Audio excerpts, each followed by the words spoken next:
Corridor Sud, le Flash Info. Et voilà, une journée de plus, ambiance orageuse ce soir, donc au domaine d'Onac. Très joli gîte qui se termine en montée, donc ça se mérite encore un peu. Voilà, il y a encore des gîtes où il faut terminer. Déjà, il faut se déporter du GR10, et puis, mais bon, je me plains pas, c'est quand même une très belle étape. On a très bien mangé ce soir. Et donc, journée spéciale aujourd'hui, donc merci d'être fidèle au poste déjà. Journée numéro 16 du GR10, Élie Onac. Donc les gîtes d'Élie, souvenez-vous, avec la maison du gardien, qui est aussi l'espace où on petit déjeune et on dîne le soir, l'espace en commun. Où il y a aussi des éléments, ça je vous l'ai pas dit, mais hier c'était quand même une petite curiosité parce que je suis passé sur un ancien site minier. Et donc il y a toute une histoire, donc c'est la concession de Saint-Saintin. C'est donc une exploitation minière qui a été réalisée de 1848 à 1963. Et donc les principales substances exploitées étaient le zinc et le plomb. Et donc ça fait que sur une bonne partie de la rando, on voit toutes les vestiges des installations, et notamment les anciens pylônes de téléphérique, parce que tout cela était transporté par différents moyens, des mules, des glissières hydrauliques, des chemins de fer, et donc le téléphérique. Donc c'était la vraie curiosité. Et donc quand on arrive à cet espace de dîner, il y a quelques vestiges, des objets, ça fait un petit peu musée, quoi. Donc c'était quand même la curiosité d'hier. Et donc dans les gîtes d'Élie, ils ont fait quand même une petite exposition dédiée à ce pan de l'histoire de la région, dans cette partie des Pyrénées ariégeoises. Donc ce matin, je voulais partir pour cette étape qui était quand même une quarantaine de bornes à 4 heures du matin. Le fait est que je me suis un petit peu emmêlé les pinceaux avec ma montre, le réveil de ma montre, et je me suis réveillé finalement à 4h38. Donc là, je me suis dit, c'est pas possible et tout. Je rassemble toutes mes affaires, je me dépêche, je vais en plus, du coup, faut aller loin, parce que c'est pas dans le même bâtiment, l'espace petit déjeuner. Donc j'essaye de me dépatouiller comme je peux. Au final, ça n'a pas porté trop à conséquence. Et je vous le disais, journée spéciale aujourd'hui parce que j'ai pris 3 fois la voiture. Donc 3 trajets en voiture, 3 autostops différents. Tout ça pourquoi ? Parce que je ne vous l'ai pas dit non plus hier, mais il y avait quand même un enjeu et un petit suspense, c'était d'assurer la déviation de la section interdite entre la maison du Vallier et Upsin. Donc il y avait la semaine dernière, il y avait des feux dans cette zone-là. Et je ne sais pas si c'est arrêté préfectoral, municipal, peu importe. La localité, les services d'ordre ont décidé de fermer cette section, et pour cause, il y avait quand même des gros risques d'éboulement. Donc c'était pile sur mon trajet. Et j'avais pris les infos, et donc on en discutait hier soir à table. Il y avait la possibilité d'arriver donc à cette fameuse maison du Vallier, qui est en fait un gîte, un superbe gîte d'ailleurs. Et là, il fallait prendre les infos du gardien, qui nous donne soit un itinéraire de substitution en fonction de notre projet, soit faire de l'autostop un peu plus radical, plus rapide, pour nous amener à l'endroit où on reprend le cours du GR10 tout simplement. Donc vous doutez bien que j'ai choisi l'option autostop parce que je devais être ce soir donc ici à Onac. Et donc il y avait quand même un petit suspense sur cette journée, le fait d'être un petit peu en retard, ça m'a mis dans un bon tempo, on va dire. Voilà, j'étais pas non plus dans le rouge, mais j'étais bien. Et j'ai pris plaisir d'ailleurs à adopter ce rythme-là.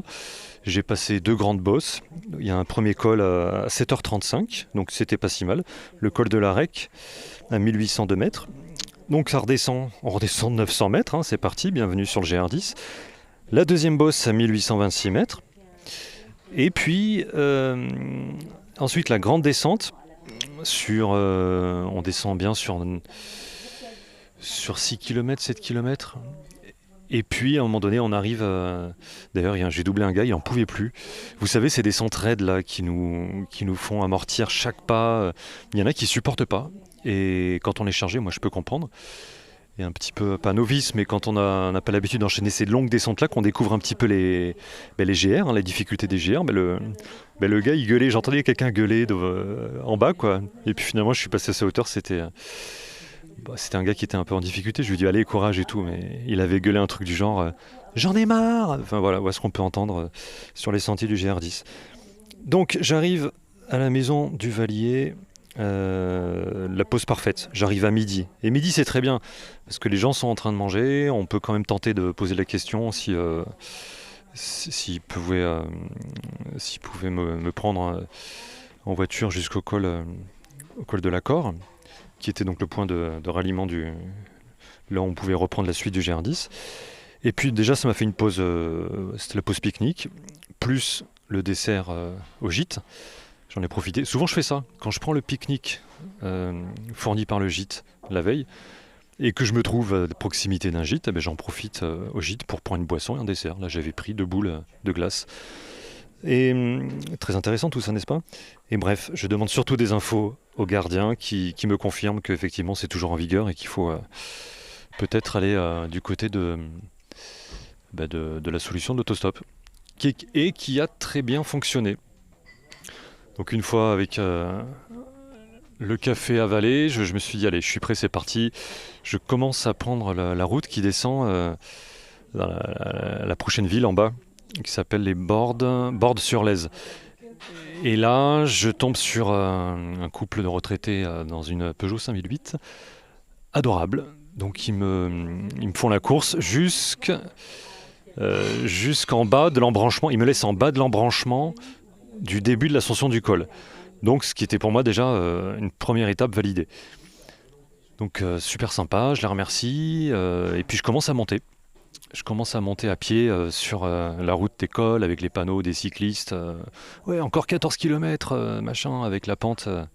Vous savez, le degré de pente, etc. Et au bout d'un moment, je commence à tester toutes les voitures qui passent. Il y a quelques refus. Il y a un fourgon aménagé qui m'a pas. Il y avait une belle place à l'avant, mais elle ne voulait pas me prendre. Et là, s'arrête une jeune femme en 4x4 qui me dépose au village plus haut. Donc, ce qui était pas mal. Et au village plus haut, je ne sais plus comment il s'appelait, mais ça m'a fait déjà monter de 300 mètres, je dirais. Et là, je remarche à nouveau. Et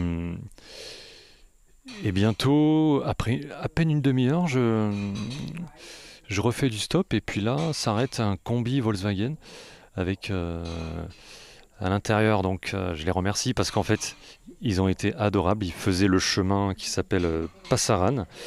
Et en fait Passaran, c'est un circuit historique entre la France et l'Espagne. C'est une boucle qui passe, si je dis pas de bêtises, aussi bien sur la même portion de distance en France qu'en Espagne. Et donc il paraît qu'il y a toute une histoire qui est racontée à travers ce circuit, des gens qui quittaient l'Espagne au temps de Franco, etc. Donc il me disait que c'était quand même un niveau assez exigeant, aussi bien que le GR10. Donc j'étais bien, l'arrière de ce combi, c'était un peu Volkswagen aménagé, transporteur il me semble. Ils m'ont même rempli ma petite gourde d'appoint avec leur bouteille au frigo, etc. C'était vraiment chouette. Et donc eux retournaient sur Montpellier après quelques jours de rando. Donc je remercie encore parce que je sais que peut-être qu'ils m'écoutent. Je leur ai donné le nom du site. Donc merci Régis, Virginie et Julien pour m'avoir déposé au col de l'Accord et ce qui m'a permis de reprendre ma marche. Parce qu'à un moment donné, fallait reprendre. Il me restait 8 km. Donc les chiffres, je vous les donne, mais ne faut pas prendre ça pour argent comptant, parce qu'à chaque fois que je rentrais dans une voiture, j'oubliais d'arrêter ma montre. Et donc forcément, ça a pris en considération des quelques kilomètres en voiture. Donc ma montre m'a dit au total aujourd'hui 36 km, 11h20, 2016 de dénivelé positif. Donc on peut bien enlever 3 km, on va dire. Mais surtout, la vraie rando pour moi, que j'ai faite de manière, on va dire, en prestation, quoi, de manière magistrale, la rando, la vraie, la cohérente, qui n'était pas entrecoupée de trajets. C'était vraiment celle depuis les gîtes d'Élie jusqu'à la maison de Valier. Donc c'est là a fait donc 19 bornes à 50, 1671 mètres de montée pour 6h30. Voilà, je suis parti finalement à 5h30 avec tout le retard du matin au gîte. Mais au final, ça n'a pas porté conséquence. Je suis arrivé à 17h ici, c'était pas si mal. Donc voilà. Et après, et pour finir, donc il me restait 8 km à boucler pour arriver au gîte du qu'on appelle le domaine d'Onac ici. Voilà.